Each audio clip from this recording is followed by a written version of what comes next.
नमस्कार, स्वागत आपका हरियाणा न्यूज 24 पर। मैं हूं प्रिंस लांबा। हरियाणा प्रदेश के अंदर राज्यसभा को लेकर नामांकन के बिल्कुल आखिरी दिन, आखिरी समय पर कांग्रेस ने बीजेपी के साथ ही खेला कर दिया है। जहां बीजेपी ने कुछ रोज पहले अपना राज्यसभा का उम्मीदवार संजय भाटिया को मनोनीत कर दिया था, तो वही अब कांग्रेस ने बिल्कुल आखिरी दिन ऐन मौके पर अपना राज्यसभा का उम्मीदवार उतार दिया है। और इस उम्मीदवार के साथ कांग्रेस ने हरियाणा में जातीय समीकरण फिट करने की भी कोशिश की है। कांग्रेस के द्वारा एक एससी वर्ग यानी कि दलित वर्ग के नेता को उम्मीदवार बनाकर राज्यसभा के लिए मैदान में उतारा है, जो दर्शाता है कि कांग्रेस किसी भी सूरत में दलित वर्ग के वोट बैंक को अपने से दूर नहीं जाने देना चाहती है, खिसकने नहीं देना चाहती है। और इसीलिए कांग्रेस ने यहां पर जातीय समीकरण फिट करने का काम किया है। लेकिन दूसरी तरफ कांग्रेस के इस फैसले से बीजेपी के साथ भी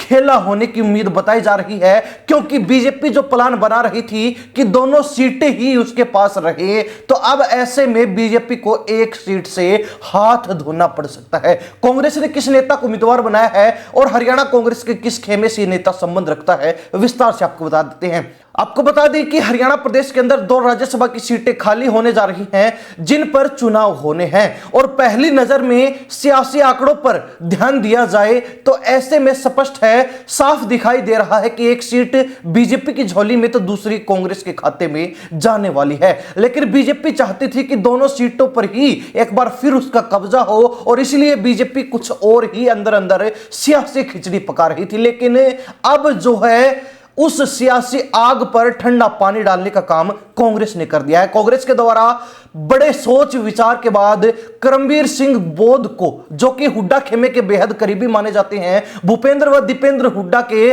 बेहद ही भरोसेमंद लोगों में इनकी गिनती होती है, और दलित वर्ग से आते हैं। दलित वर्ग के एक सक्रिय चेहरे के रूप में, एक सक्रिय नेता के रूप में कांग्रेस में जाने जाते हैं। तो करमबीर सिंह बोध को राज्यसभा के लिए मैदान में उतार दिया है, और उनका नामांकन भी बहुत जल्द होने वाला है। तो ऐसे में कहा जा सकता है कि करमबीर सिंह बोध को चुनावी मैदान में उतारकर अब बीजेपी के मंसूबों पर पानी फेरने का काम कांग्रेस ने कर दिया है।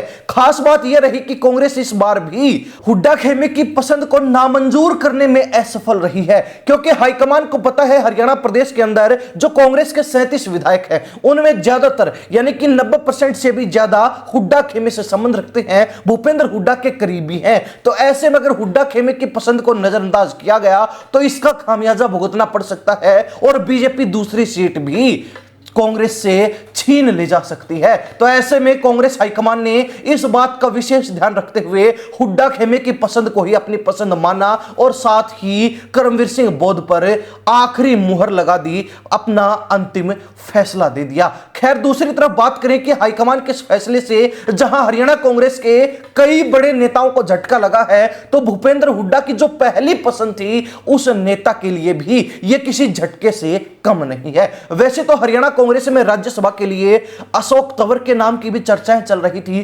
प्रदीप नरवाल, जो कि राहुल गांधी प्रियंका गांधी के बेहद करीबी माने जाते हैं, और बवानीखेड़ा से उन्होंने विधानसभा चुनाव भी 2024 में लड़ा था, हार का सामना किया था, उनको भी राज्यसभा भेजने को लेकर चर्चाएं तेज थी। इसके अलावा जो पूर्व प्रदेश अध्यक्ष रह चुके चौधरी उदय भान, भूपेंद्र हुड्डा के बेहद करीबी, उनके नाम को लेकर भी चर्चा थी, और कहा जा रहा था कि भूपेंद्र हुड्डा पूरी कोशिश में है कि उदय भान को ही राज्यसभा भेजा जाए। लेकिन इन तमाम जो है नामों के ऊपर उसी समय पूर्ण विराम लग गया जब करमबीर सिंह बोध को राज्यसभा के लिए नॉमिनेट कर दिया गया, कैंडिडेट बना दिया गया।